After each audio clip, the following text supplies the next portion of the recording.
Well, hello. Welcome to Orchid Bloom's podcast.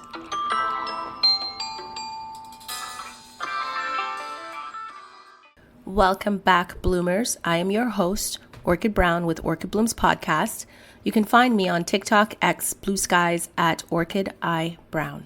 This week's podcast episode is on the hidden faces of depression. A few years ago, I released an episode called Love and Depression. At the time, I wanted to remind everyone struggling with depression that they are still deserving of love, even in their darkest moments. But as I've grown, I realized that the episode only told one side of the story. I should have done a part 2, because love alone doesn't always heal depression. Understanding does. Awareness does. Boundaries do. Recently, a friend shared that she was in therapy, and the therapist explained that she had functional depression. I started to question if I had it too. And the reason why I thought maybe I had it too is because most of my closest family members did or do struggle with depression. So I thought, how are they all struggling with it, but I am not struggling with it? So I thought, with my limited knowledge of depression and what it is, that maybe it was a mindset thing, because the way that they looked at life and the way that I looked at life were completely different. So maybe I am struggling with depression and just knew how to overcome it. But looking back at my thought process, I realized that it really isn't that simple. And so that's what prompted me to want to do this podcast episode as a part 2 to love and depression. So when my friend now brought up this functional depression, I have to be honest, I have never heard of that term before. And it made me stop and think. Growing up, most of my direct family struggled with depression in one form or another. We never named it. It was just called depression. That's all. That's it. That's all. It was just how life was. That conversation opened my eyes, and I realized that many people are living with depression without even realizing it, or they're surrounded by people who are struggling quietly. So for me, I guess, growing up and seeing people around me struggle with depression, again, we never named it depression. We just saw it as life. It's just life. This is what life looks like. I have never treated people differently because they're struggling with depression, because I would not have been able to identify that they're struggling with depression. Because again, to me, it just looks like life. Everyone goes through these patches in life. I just thought this was all human. I did not realize that it was such a clinical and serious matter until I started to truly do my research. And you hear on social media of people talking about their mental health and all of that sort. And I just thought, okay, I think it really is serious, because so many people are talking about it. When you've grown up in poverty, you realize that not a lot of people who are struggling and are poor and are dealing with so much that life has to throw at them can turn around and say, my mental health. Oh my God, I'm depressed. You kind of have to get over that, because you have to keep living. You still have bills to pay. You still have food to put on the table. So when you're raised in that kind of environment, these things that you're seeing now, where people are really taking the time to care and to work on self-care and self-love and all of that sorts, they have the time and somewhat money to be able to do that. But again, where I grew up, people did not have the time to dwell on their mental health. It did not pay the bills. It did not put food on the table, which is why we were all not educated growing up about mental health and depression. So today, I wanted to talk about the hidden faces of depression, how it shows up in ways we don't always recognize, what the signs look like, and how we can support both ourselves and others without losing ourselves in the process. When people hear the word depression, they often imagine someone crying, isolating, or visibly sad. But depression is much more than sadness. For me personally, I do go through sadness sometimes. I love to isolate because I love my alone time to just hear my own thoughts and be in my own presence. And crying, I view it as healing. I don't view it as depression or something is wrong with somebody. It's just releasing whatever pent up frustration is within you.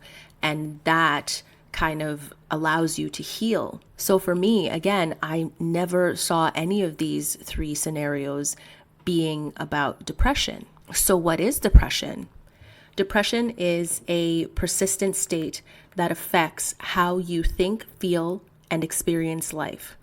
It can numb your emotions, steal your motivation, and distort your sense of self-worth. It changes the way you see yourself and the world around you. And what makes depression so complex is that it doesn't look the same for everyone. Some people break down. Others become overly functional, busy, productive, smiling, and achieving while simply falling apart on the inside. I'm so happy I'm doing this podcast episode right now because this week we received snow and it is getting darker outside much earlier. And due to that, I'm certain that a lot of people are struggling with seasonal depression right now. So I'm so happy I did this podcast episode on the perfect time. It's the perfect time to do it. Let me continue. Depression can come from biological factors, trauma, stress, or even unresolved emotional pain passed down through generations. It's not weakness, and it's not a lack of faith or willpower. It's an illness that deserves understanding, compassion, and professional support. The more we educate ourselves, the better we can recognize it in ourselves and in the people we love. So what are the types of depression? Depression wears many faces, and understanding the difference can help us better identify and approach it. Here are a few of the most common types. Major depressive disorder. This is what most people think when they hear depression. It involves deep sadness, emptiness, or loss of interest in life for at least 2 weeks or more. It is also known as clinical depression. It is integrated with daily life. Symptoms can include fatigue, sleeping problems, changes in appetite, difficulty concentrating, and feelings of worthlessness. So the next one is persistent depressive disorder. This form lasts for years. It's less severe day to day, but it lingers. People with persistent depressive disorder often described it as just existing rather than living. Symptoms are less intense than major depression, but last for at least 2 years. Then third is seasonal affective disorder, which is also known as SAD, S-A-D, seasonal affective disorder. A type of depression that changes with the season, usually appearing during the darker, colder months when sunlight is limited. So it is typically starting in the fall/winter due to the less sunlight and ending in the spring. Symptoms can include fatigue, sadness, and a craving for carbohydrates. And I know one way to assist you with seasonal depression is to take vitamin D3. Preferably, as my father would say, he would say D3 plus K2. And apparently the K2 is really effective in allowing your body to absorb the D3. So that's the one I buy. So if I do struggle with seasonal depression, I take D3 year round, but I've changed it to D3 plus K2 because of the effectiveness of combining those two ingredients in one bottle. So that is my recommendation for people who are dealing with seasonal depression, because that has helped me year round. And there's so many other benefits that D3 can give to you. So definitely do your research, but it has been quite helpful. Postpartum depression is next on the list. I did see a rise in conversation about this online. So it's definitely something that a lot of women experience all over the world. So postpartum depression experienced by new mothers after childbirth.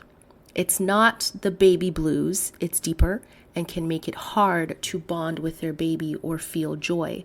This depression can occur during pregnancy or within a few months after giving birth.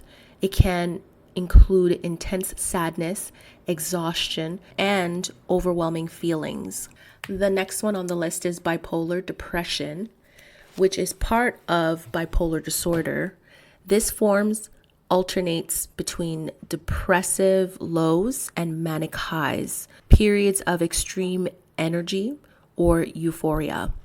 Bipolar disorder is not a type of depression, but includes depressive episodes alongside manic or hypomanic episode, characterized by elevated mood, energy, and irritability. Functional and high functioning depression is next. This is the one that often goes unnoticed. These individuals appear perfectly fine on the outside, going to work, taking care of responsibilities, maintaining relationships, but inside they feel numb, disconnected, or emotionally exhausted. Like I said before, a friend brought functional, high functioning depression to me because that's how she was diagnosed. And we didn't have the opportunity to talk about what it truly meant, but she did mention that, she's kind of like a rat on a wheel, and she just work. She never takes the time for herself. She never calms down. She never just relaxes.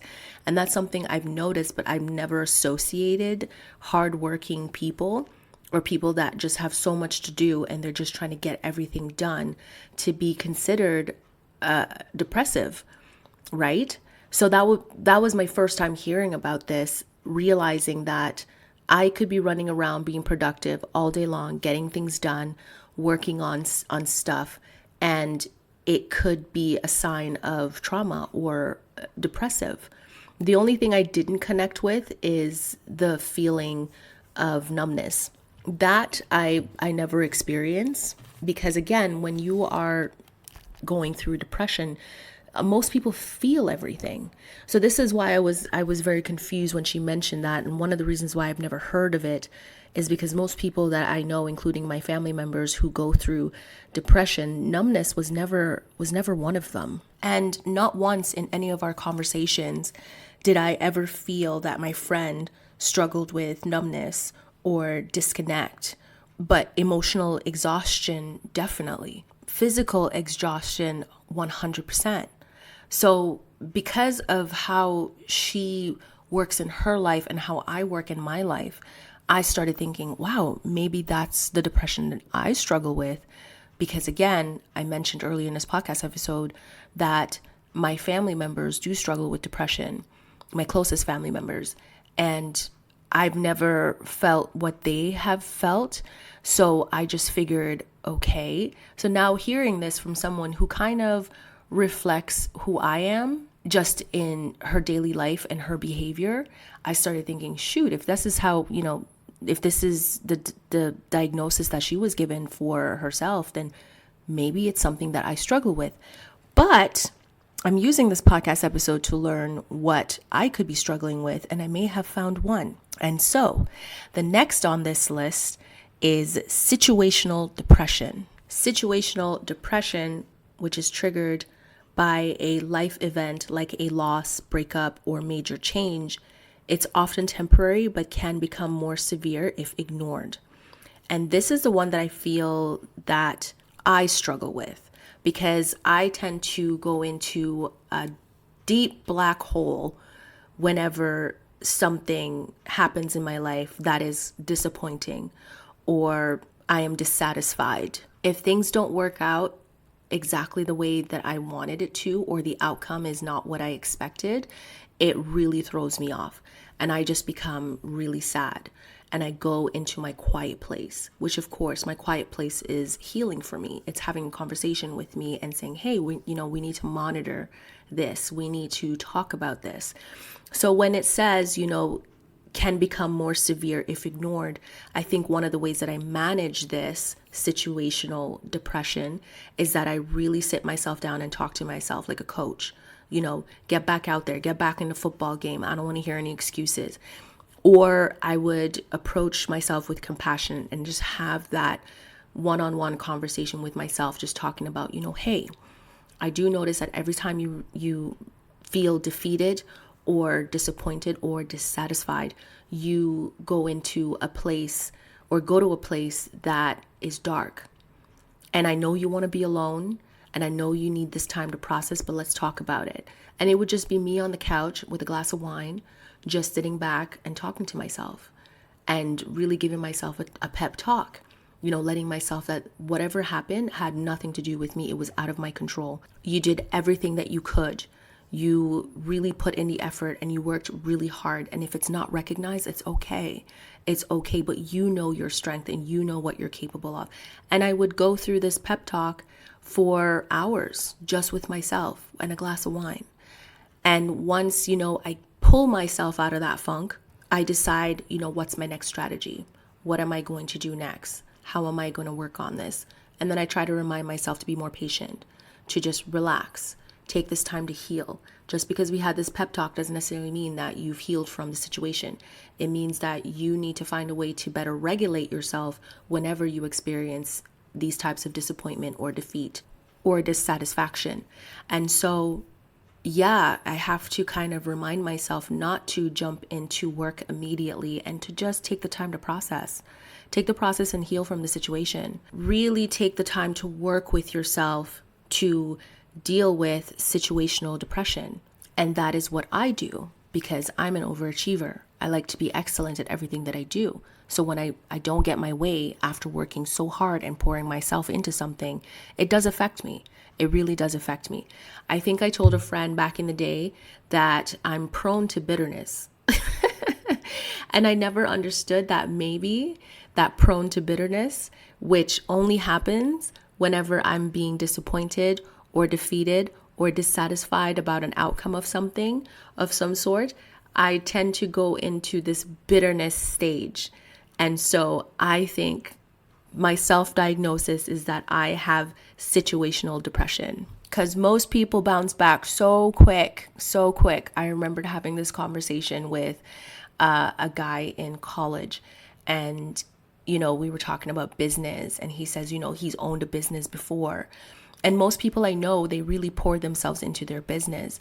But for him, it was like he started the business failed, and he just decided to get up and go to school and learn how to do it properly. So that when he did open a business again, because he did not give up on that, he was going to do it properly this time and he was going to succeed. To me, situational depression, it takes people some time to get there. But for him, it was like, he just made the decision mentally because he has that mindset. Make that decision mentally to just say, you know what? I've learned from this experience. I've learned from this process, and I'm going to just now go and get the equipment that I need. That way, if I do this again, I will be more successful. And I thought, damn. I need to have a winner's mindset because to me, that's a winner.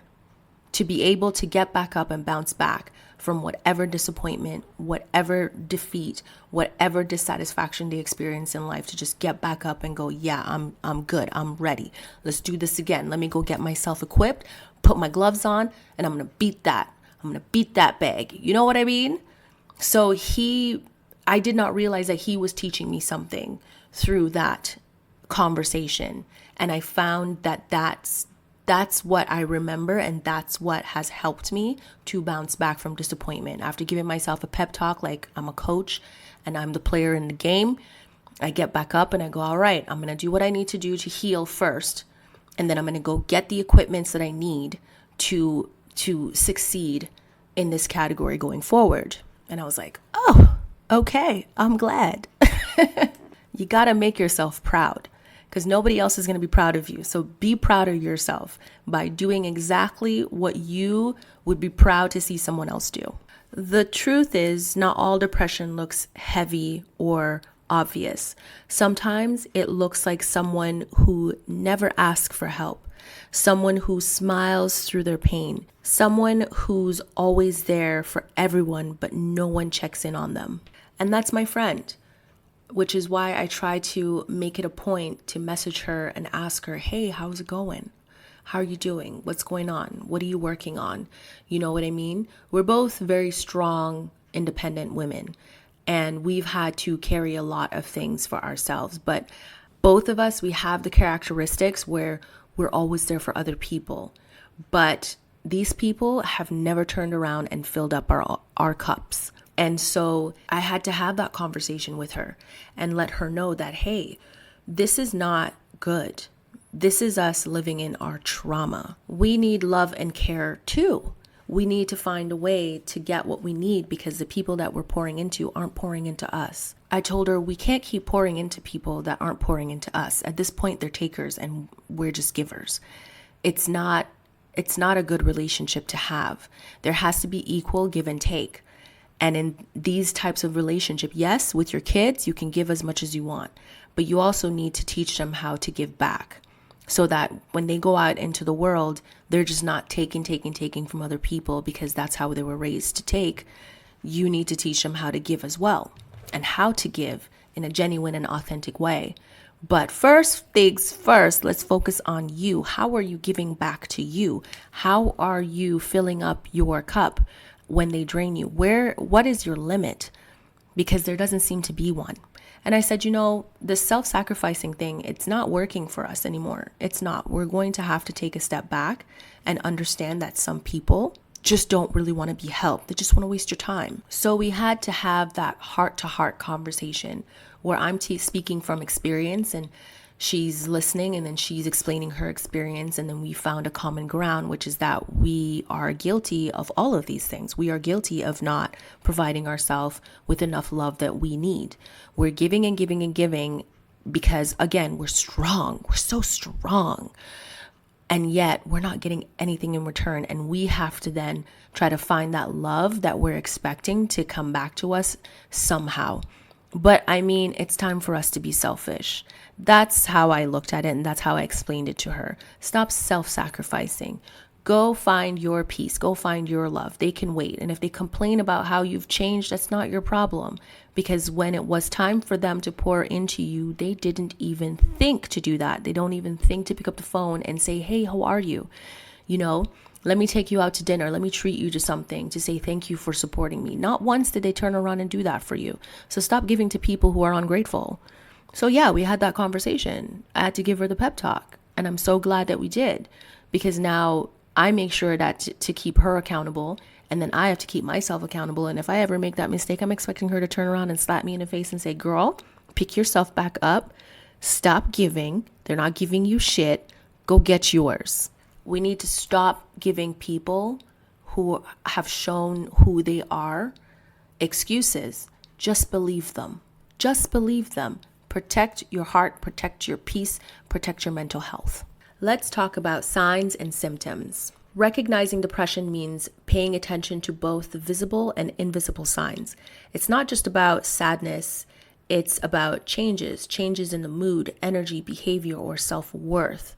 Emotional signs are persistent sadness, emptiness or hopelessness, irritability or frustration over small things, loss of joy or interest in things once loved. The physical signs are constant fatigue or lack of energy, noticeable changes in sleep, either too little or too much, changes in appetite or unexplained weight gain/loss, physical aches or headaches with no clear cause.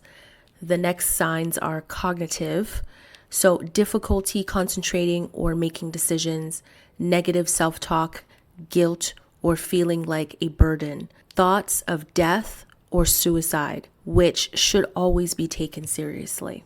The last one is behavioral signs.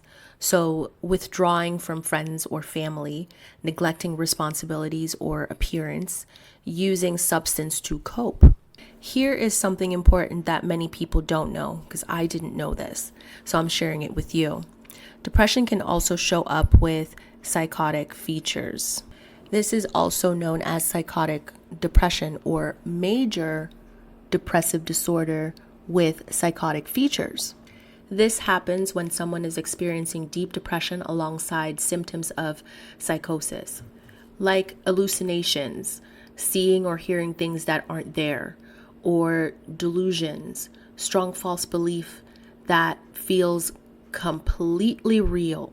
The difference between psychotic depression and other disorders like schizophrenia or schizoaffective disorder is that in psychotic depression, the psychosis is directly tied to the depression. When the depression lifts, the hallucinations or delusions usually fade too. The content of these delusions often mirrors the person's emotional state. For example, believing they're being punished, that they're doing something unforgivable, or that they're worthless. That's why it's so important to seek proper evaluation and diagnosis from a mental health professional. These conditions can appear similar on the surface, but understand the root cause helps guide the right treatment. So yes, people can be misdiagnosed if these distinctions aren't clear, but a careful assessment of when and how the symptoms appear usually reveals whether it's depression with psychotic features or a separate psychotic disorder. Depression doesn't always look depressed. It can look like the person who jokes to hide their pain, the overachiever who keeps everyone else together, or the loved one who seems fine because they've learned to mask their emotions. So if something feels off, even if the person looks okay, check in gently, consistently. When it comes to depression, ours or someone else's, compassion is essential, but compassion without boundaries can become self-destruction. We can listen, we can hold space, we can remind others that help exists, but unless we are certified professionals, we must recognize our limits. We can support someone's healing, but we cannot save them from it. Sometimes our love makes us want to rescue others from their pain, but that isn't our role, especially when the person doesn't believe they need therapy or refuses to seek help. That's when boundaries become necessary. Boundaries are not rejection, they're protection. Both people, they say I love you, but I can't lose myself trying to carry your healing. And sometimes intervention doesn't look soft or gentle. It requires firmness. It means saying, I care about you, but I won't enable self-destruction. Because enabling isn't compassion, it's avoidance. There are people who have grown emotionally attached to their own pain. They hold on to depression or a victim mindset because it's how they receive attention or feel seen. It's how they've learned to survive. But if they refuse to let go of that pain, no amount of love or effort will heal them. Our job is to recognize that pattern, not to judge it, but to understand when it's time to step back. Healing must be chosen. So check on your strong friends. Offer support, yes, but also check in with yourself. Protect your peace. You matter too. Since my love and depression episode, I've learned that love alone cannot heal depression, but understanding can. So can boundaries. So can the courage to seek help. Depression doesn't define who you are. It's not a measure of your worth, your strength, or your spirit. It's a chapter, not your entire story. If you're listening to this and you've been fighting silently, please know that your feelings are valid. You are not broken. You are not weak. You deserve care, peace, and healing.